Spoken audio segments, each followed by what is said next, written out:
Welcome to Samba Samba. Enjoy the video. You need both phones ready and the right account signed in. Start now.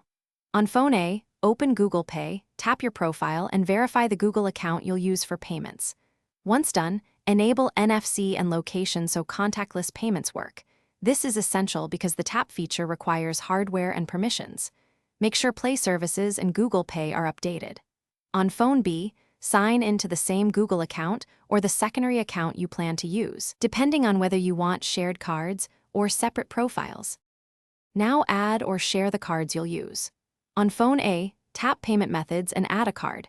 Complete bank verification using SMS or 3D Secure so the card is activated for contactless.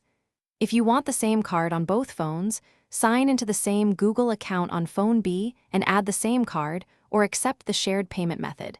This keeps balances and receipts consistent. Once cards are added, set your preferred default card in Google Pay settings so the correct card is used when you tap. Complete setup by testing a real tap. Pick a small purchase and tap each phone at the payment terminal to confirm transactions and receipts. If a phone doesn't work, make sure NFC is on and Google Pay is set as the default tap app.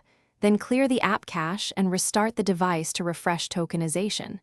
If the bank blocks the card, contact your issuer to authorize Google Pay. Finally, make sure each phone's account and verification methods match your intended sharing model, so future payments stay smooth. Thanks for watching. Consider subscribing if we helped you.